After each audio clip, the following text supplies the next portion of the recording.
क्या है, उस पर आप काम करो, ये सारी चीज़ें आपको देखनी पड़ेगी। सर्विस हिस्ट्री देखना बड़ा इंपॉर्टेंट होता है, PF KYC उसकी सब होनी चाहिए। ओके, और फादर नेम, उसका रिलेशनशिप देखो, अगर कोई जैसे वीमेन का केस आ गया तो उसको चेक करो उसका हस्बैंड नेम अपडेट है या नहीं है।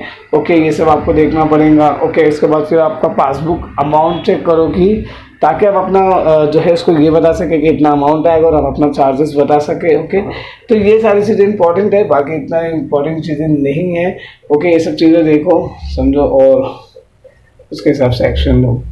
अब याद है कि बहुत से लोग ये पूछ रहे कि हमें PF की वेबसाइट कब एक्सेस करना चाहिए, तो ये रात को यूज़ करो। इवन मैं खुद जो है ऑफिस से आने के बाद ही यूज़ करता हूँ। ओके, क्योंकि रात को ही वेबसाइट वर्क करती है, तो ये टाइम बाकी डे शिफ्ट में नहीं होता क्योंकि बहुत से इश्यूज़ होते हैं। ओके, अभी आता है कि PF अमाउंट कब तक आता है, तो देखो आप सेटल्ड होता है तो NEFT रिटर्न का सिंपल रूल है 72 घंटा है, लेकिन 24 घंटे में आ जाता है।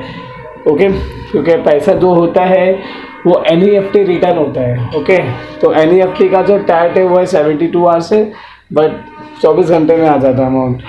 हाँ, लेकिन ये है आप समझना कि PF का जो अमाउंट होता है वो सेकंड सैटरडे, फोर्थ सैटरडे और संडे और पब्लिक हॉलीडे को नहीं आता, क्योंकि जब बैंक बंद है तो नहीं आएगा पैसा, जब बैंक वर्किंग है तो आएगा पैसा, सिंपल रूल है।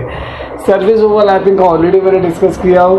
आपको जो है क्लैरिफिकेशन लेटर लेना होगा, मेरे पास तो बहुत सारे, अगर आप ट्रेनिंग ले रहे हैं मुझसे तो मैं तो आपको बता ही दूंगा। ओके, लेकिन जो सिर्फ कोर्स ले रहा है, ओके, हमारा जो कोर्स ले रहा है वो, ओके, उसके लिए मैं आपको जो है शेयर कर दूंगा कि कैसे क्लैरिफिकेशन लेटर दिखता है। ओके, अभी आता है कि अगर हमें पेंशन कम आया तो हम क्या करें। ओके, देखो पेंशन का जो एक कैलकुलेशन होता है बड़ा सिंपल है, वो मैं आपको दिखा देता हूँ ताकि आप समझ जाए। देखो जो पेंशन का कैलकुलेशन है ना, वो सिर्फ एक चीज़ पे पूरा डिपेंड है 100%, वो है, उसे कहते हैं टेबल टी। अभी टेबल टी क्या है, ओके, वो मैं आपको बता देता हूँ।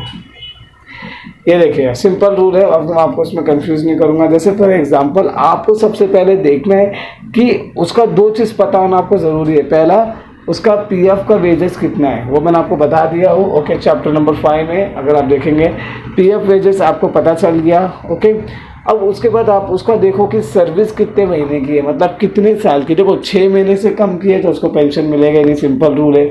अगर 6 से लेके 1 साल के बीच में है तो 1 ईयर कंसीडर होगा। मतलब अब उसका प्रोपोर्शन कितना निकला 1.02। अब 15,000 है अगर, तो 15,000 इंटू 1.02 कर दो। ओके, तो उतना अमाउंट आपको आना चाहिए।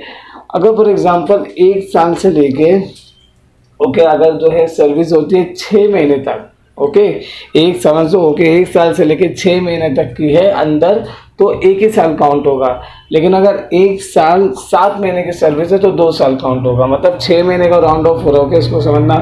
अगर फॉर एग्जांपल 2 साल 4 महीना है तो 2 साल काउंट होगा, लेकिन 2 साल 8 महीना है तो 3 साल काउंट होगा। ओके, तो इस तरीके से जो है